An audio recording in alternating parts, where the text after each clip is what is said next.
कुछ खबरें गर्दिश कर रही थी सोशल मीडिया पे कि शाहिद खान साहब की तरफ से इंग्लिश में कुरान पाक का जो नुस्खा है उसकी डिमांड की गई और बाकायदा उस पर लिखा गया था कि शाहिद खान साहब अरबी नहीं पढ़ना जानते। तो इसकी क्या हकीकत है जो सोशल मीडिया पे खबरें चल रही हैं? खान साहब ने मंगवाया था कुरान पाक। आज हाई कोर्ट ने भी वाज़ेह रिमार्क्स दिए हैं। मुअज़्ज़ज़ अदालत के वाज़ेह रिमार्क्स थे कि वाकई ये फैसला जो है उजलत के साथ दिया गया है। खान साहब को दलाइल का जो है मौका नहीं दिया गया। और आज हाई कोर्ट ने भी वाज़ेह ये कहा है कि जब जल्दी में फैसले दिए जाएंगे तो ऐसे ही होंगे। यानी कि उन्होंने कह दिया कि ये जल्दी में दिया गया फैसला है। हम बारहा इस्तदा कर रहे थे खान साहब की तरफ से कि ये हमारे केस की समाअत ना करें, आप इनसे केस हमारा ट्रांसफर करें। तीनों दफा इस्लामाबाद हाई कोर्ट ने दरखास्त उसी मुअज़्ज़ज़ जज साहब को भिजवा दी। अस्सलाम वालेकुम नाज़रीन, मैं हूं आपका मेज़बान अली हमज़ा और आप देख रहे हैं नियो डिजिटल।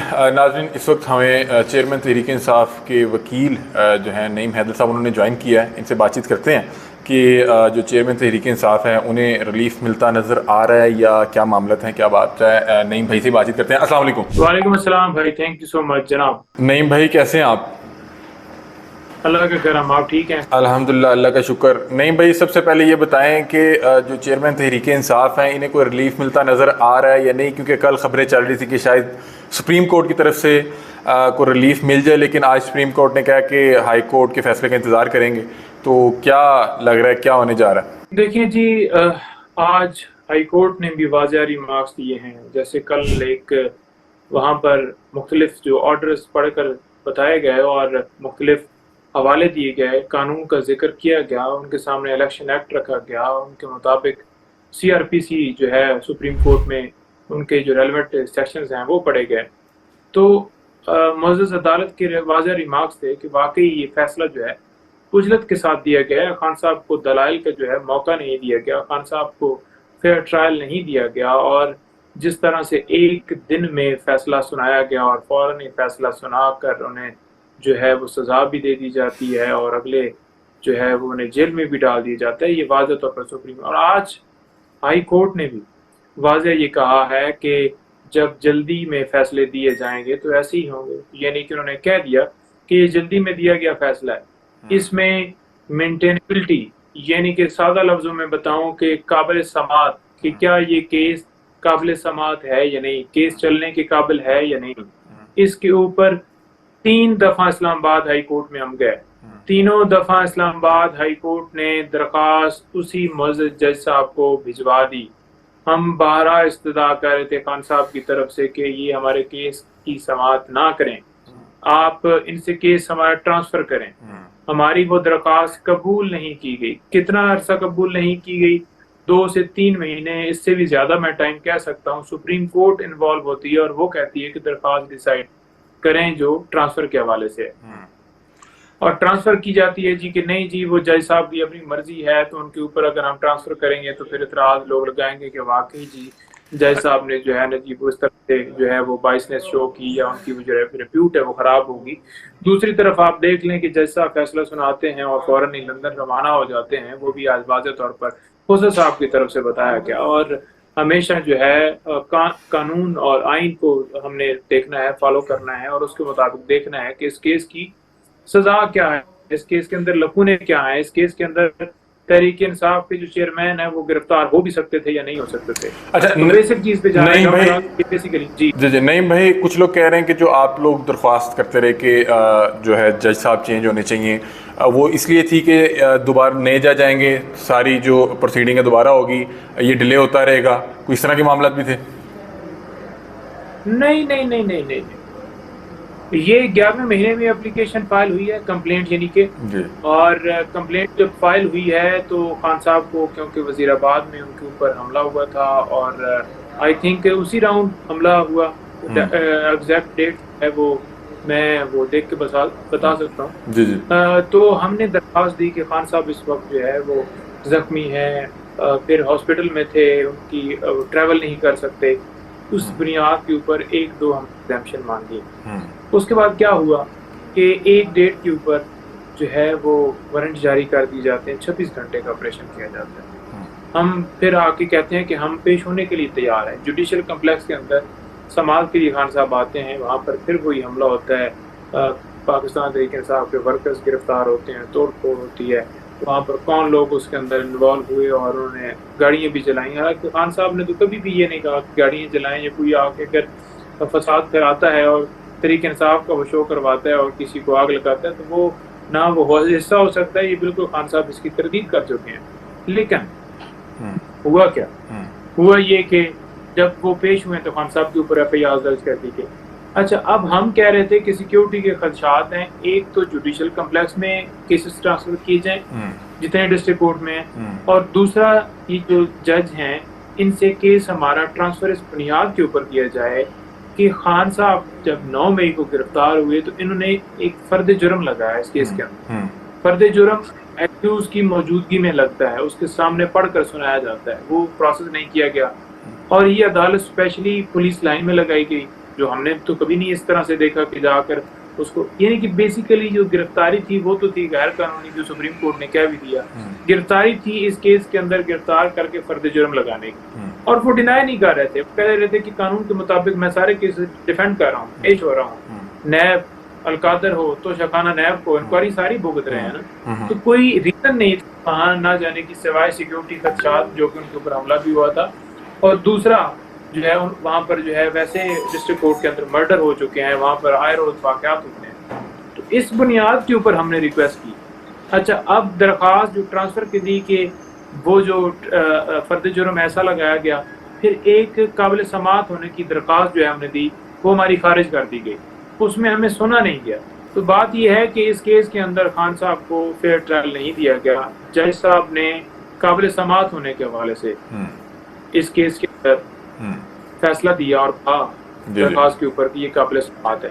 अच्छा, काबिल समात कैसे दरख्वास्त ये नहीं थी, हम क्यों कह रहे हैं? आज वो 4-5 चीजें हमने देखी, 3-4 मैं आपको बताता हूँ जो बिल्कुल सादा लफ्जों में बताऊंगा। जुरिस्डिक्शन का मामला सुप्रीम कोर्ट के हवाले दिए गया कि पहले आपने ये मामला डिसाइड करना है कि क्या ये कोर्ट जो है ये केस सुन भी सकती है या नहीं सुन सकती। बिल्कुल। तो हमने उठाया और वहां पर ये जब बात की गई तो वो कानून के मुताबिक हमने हर चीज सामने रख दी कि ये जी लॉ कहता है, और मजिस्ट्रेट के पास जो है कंप्लेंट फाइल होगी, फिर बेशक जो है एडिशनल सेशन जज साहब करेंगे संभाल, लेकिन उसका एक प्रोसेस है वो फॉलो नहीं किया। पहला वो डिसाइड ही नहीं हुआ, उस वक्त तक नहीं डिसाइड हुआ जब तक हाई कोर्ट के चीफ जस्टिस साहब ने ऑर्डर किया हमायूं दिलावर साहब को कि इनकी ये दरख्वास्त जो है काबिल समात वाली और जुरिस्डिक्शन वाली, ये इसके ऊपर फैसला करो। यानी कि पहले दरख्वास्त जो है वो भी हमारी सुनी नहीं गई और हम उसको चैलेंज किया, और वो इतने अरसे के बाद वो दरख्वास्त जो है नीचे दोबारा आई कि आप ये सुने। अच्छा, एक दफा काबिल समात के ऊपर हमारे आर्गूमेंट्स हुए, मतलब हमें मौका नहीं दिया गया और फैसला दे दिया गया। हम हाई कोर्ट गए, हाई कोर्ट ने दोबारा उसी जज साहब के पास भेज दिया जिसके ऊपर हमने एतराज किया हुआ क्या आप काबिल समात होने की। उन्होंने क्या किया कि 7 दिन के अंदर डिसाइड करना था, 5वें दिन ही उन्होंने फैसला दे दिया। हमने कहा कि पूरा टाइम तो कोर्ट ने, हाई कोर्ट ने कहा है, ऑर्डर वाज़ेह दिया है कि 7 दिन के अंदर डिसाइड करें। तो जब हम कह रहे हैं कि हम तैयारी भी करेंगे, तो आपको पहले दिन ही जरूरी है कि आप ये कह दें कि ये पेश नहीं हो रहा, मैं टाइप करना है। अच्छा, नहीं भाई, ये बताइएगा कि बहुत से लोगों को लग रहा था कि शायद खान साहब को सुप्रीम कोर्ट से रिलीफ मिल जाए और फिर खान साहब के यानी कि एक और वारंट निकल आता है, और ये लग रहा था कि जैसे खान साहब को रिहाई मिलेगी किसी दूसरे केस में पकड़ लिया जाएगा। तो क्या ऐसे भी खदशात मौजूद थे? देखें, अभी तक सुप्रीम कोर्ट के अंदर डेट जो है इस हवाले से फिक्स नहीं हुई, जो आज के समाप्त के लिए था उसमें एडजर्न किया गया है। मामला कल हाई कोर्ट के अंदर है, उसमें पहले हमारी इसके अंदर सजा जो है मुफ्ती के लिए हम दरख्वास्त दे दी है हमने कि हमारी ये दरख्वास्त मंजूर की जाए और खान साहब की जो सस्पेंशन है वो हो, जो सजा उनको दी गई है। और साथ सुप्रीम कोर्ट में टेकअप अगर मामला होगा कल ही, तो वहाँ पर ये हो जाएगा कि हमने प्रोटेक्शन ओवरऑल मांगी है कि किसी और मुकदमे में गिरफ्तार ना किया जाए, और अगर वहाँ से प्रोटेक्शन हमें जो कि मिल सकती है मिल गई कल, तो फिर हर चीज़ क्लियर खान साहब हमारे साथ हो। अच्छा, चले इख्तिताम में थोड़ा सा ये बता दें कि आपकी जितनी खान साहब से लॉकअप में या जेल में मुलाकातें हुई हैं, थोड़ा सा उसका हवाल बताएं कि खान साहब के हौसले कैसे हैं, मोराल कैसा है और किन हालात के सामने। जी, खान साहब से जो मुलाकात हुई, खान साहब ने वहाँ पर सारी सूरत हाल तो बाद में बताई। पहले ये कहा कि मैं इस हालत में रखा हुआ मैं वो बताता हूँ, लेकिन तुमने बाहर जाके हर बंदे को मेरी तरफ से वाज़ेह है और उनको पैगाम दे दो जिन्होंने ऑर्डर करके मुझे रखवाया हुआ है, जो इस वक्त इक़्तिदार में बैठे हुए हैं, जो इस वक्त जानबूझ कर जिन्होंने केस बनवा के मुझे अंदर डाला है, उन्हें वाज़ह कह दो, पैगाम दो जाकर बात कि जनाब मैं बिल्कुल डी क्लास में भी रहने के लिए तैयार हूँ, आगे ई क्लास रख दें, हर तरह की तकलीफ, हर तरह की परेशानी, जितनी अजियत देनी दे लें, मैं हर तरह का फेस करने के लिए तैयार हूँ और मुझे फ़र्क नहीं पड़ता। कोई उन्होंने डिमांड नहीं की कूलर की, कोई उन्होंने डिमांड नहीं की किसी एसी की, कोई उन्होंने डिमांड नहीं की कि मुझे लग्जरीज यहाँ पर मॉल दिए जाए। उन्होंने कहा है कि हकीकी आज़ादी के लिए कुर्बानी देनी पड़ती है और मैं अपनी नस्लों के लिए, अपनी कौम के लिए, अपने मकसद के लिए हर तरह की कुर्बानी देने के लिए, हर तरह की जो है वो क्या कहते हैं उससे इम्तिहान से गुजरने के लिए तैयार हूँ। खान साहब के हुलिये के मतलब भी थोड़ा सा बताएं। खराज तहसीन पेश करता हूँ जो लोग गिरफ्तार हैं और उनको आपने वाज़ह कहना है कि आप डटे हुए हैं। मैं सलाम पेश करता हूँ जिस तरह से ख़वातीन और जवान लड़के बूढ़े हर तरह के लोग जो हैं। नहीं भाई, मैं पूछ रहा हूँ कि खान साहब के हुलिये के मतलब थोड़ा सा बताएं। खबरें गर्दिश कर रही थी कि खान साहब ने दाढ़ी बढ़ाई भी है। खान साहब जो है जिस हुलिये में हो, अगर दाढ़ी बड़ी हो या शेव हो, वो बड़े प्यारे लगते हैं। हमेशा ज़मान पार्क में भी अक्सर उनकी पड़ती थी तो बड़े अच्छे लगते हैं खान साहब। और हमेशा उनसे जब मुलाकात होती है तो उनसे इन चीज़ों की तो हम देख के तो वो अट्रैक्शन तो होती है जब उनसे बात करते हैं। उनकी जो पर्सनैलिटी इस तरह की है, लेकिन साथ साथ हमें जो है उनसे बड़ी गाइडेंस मिलती है, हौसला मिलता है।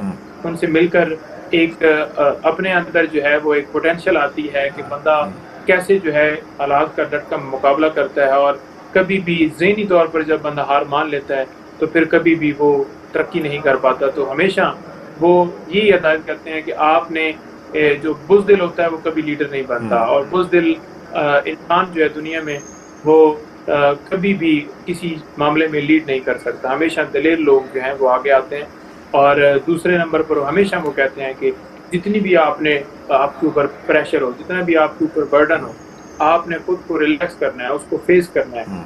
जब आप जो है अपने अंदर कैपेसिटी बना लोगे फेस करने की, तो ना कभी आप बूढ़े होगे, ना कभी आप बीमार होगे, ना कोई आपको और तकलीफ होगी। तो मैंने हमेशा जो है अपने आप को मजबूत किया, अपने आप को बैठ के जो है वो मतलब जो है कि अपने अंदर जो है वो मैं हिम्मत जो है कभी भी अपनी डाउन नहीं होने दी। तो जिसकी वजह से मेरे हौसले कभी भी इस तरह से जो है पस्त नहीं हुए और मैं जितनी परेशानी भी हो मैं बिल्कुल फेस कर। नहीं भाई, एक आखिरी सवाल आपसे ये पूछना चाह रहा था कि सोशल मीडिया का दौर है, बहुत सी खबरें ऐसी भी गर्दिश कर रही होती हैं जिनका हकीकत से ताल्लुक ही कोई नहीं होता और बहुत सी खबरें बहरहाल ठीक भी होती हैं। कुछ खबरें गर्दिश कर रही थी सोशल मीडिया पे कि शाहिद खान साहब की तरफ से इंग्लिश में कुरान पाक का जो नुस्खा है उसकी डिमांड की गई और बाकायदा उस पर लिखा गया था कि शाहिद खान साहब अरबी नहीं पढ़ना जानते। तो इसकी क्या हकीकत है जो सोशल मीडिया पर खबरें चल रही हैं? बिल्कुल जी, खान साहब ने मंगवाया था कुरान पाक और जो है वो तर्जमा इंग्लिश का हो, उर्दू का हो, तो वो उन्होंने मंगवाया। हर तरह का उनके पास है, 3-4 उनके पास अभी तो हैं। और इस्लामी किताबें उन्होंने बड़ी मंगवाई और वो पढ़ रहे हैं इस्लाम के हवाले से। पहले भी उनकी बहुत ज़्यादा, जब भी उन्हें टाइम मिलता था वो पढ़ते थे, सर्च करते थे। जितने भी पैगम्बर गुजर चुके हैं या जितने भी जो इस्लामी जो है वो लीडर्स गुजर चुके हैं, तो उनका जो है फ़लस्तीनी चाहे हों चाहे जो भी हों, वो स्पेशली जो है उनके हवाले से, एम्पायर के हवाले से भी उन्होंने बुक मंगवाई थी। तो वो बड़ा ज़बरदस्त उसमें वो शौक़ रखते हैं और बड़ा बाकायदगी से। पहले तो कुरान पाक उन्होंने इतला मिली है जो बाबर साहब बता रहे कि कुरान पाक ख़त्म कर दिया उन्होंने।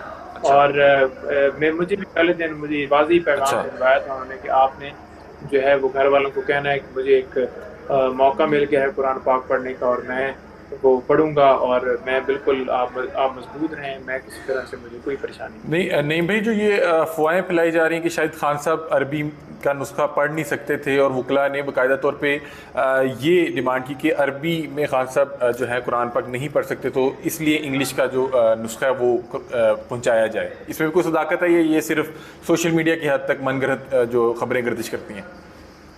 देखिए, बात यह है ना कि अरबी हो या इंग्लिश हो, उन्होंने कुरान पाक मंगाया तो बजाय ये कि ये अप्रिशिएट करें कि एक बंदा जो है दीन के ऊपर कितना ईमान रखता है, तो ये एक हर बात में कीड़ा निकालने की कोशिश करते हैं।